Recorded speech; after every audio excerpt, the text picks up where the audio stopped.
Nilagay sa eco bag sa katinapon sa damuhan ng isang bagong silang na sanggol sa Cabuyao, Laguna. Natagpuan po yan ng mga residenteng mamuhuan lamang sana ng mga dahon ng malunggay. Yan iba pa sa report ni John Arawa. Bata nga, kawawa to. Buksan nyo. Barangay, bata talaga. Nakasilid sa isang eco bag sa gitna ng damuhan. Ganyan natagpuan ng mga residente ang isang bagong silang na sanggol sa isang subdivision sa Barangay Pulo sa Cabuyao, Laguna. Kunin natin doon. Kwento ng isang residente, kukuha lang sana siya ng dahon ng malunggay nang makarinig siya ng iyak ng bata.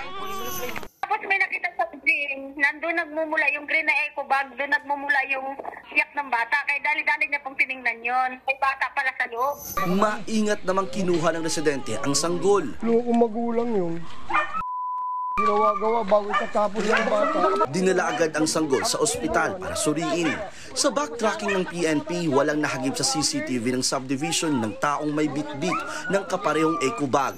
Patuloy pa rin ang investigasyon kung sino ang nag-abandona sa sanggol. Sa Cebu naman, sa kulungan ang bagsak ng dalawang lalaking nanghalay umano sa isang 15 anyos na dalagita. Ayon sa pulisya, nangyari ang umano'y pangahalay sa isang abandonadong bahay noong linggo ng hapon. Mismo ang lola raw ng dalagita ang nakakita sa pangahalay. Agad namang nahuli ang dalawang sospek pero itinanggi nila ang akusasyon laban sa kanila. Iginiit ng 22 anyos na sospek na si Alias Ray. Nobya niya ang dalagita at hindi niya raw ito pinilit na makipagtalik.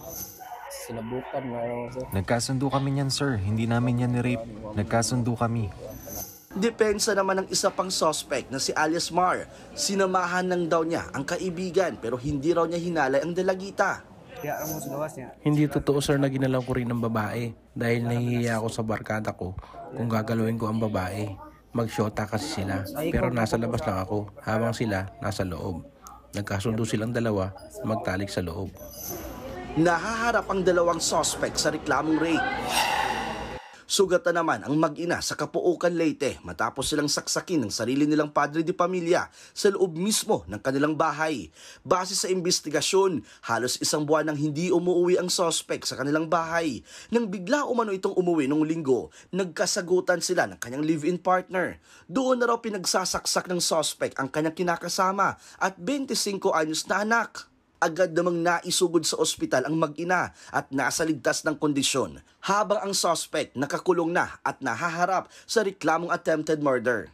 Nagbabalita mula sa Frontline, John Arawa, News 5. Mga kapatid, Ed Lingaw po, maging maalam at may pakialam sa mga napapanahong balita sa ating bansa. Para sa mas malalimang pagtalakay at paghimay sa mga issue at headlines, tumutok lamang at pag-subscribe sa social media pages ng News 5.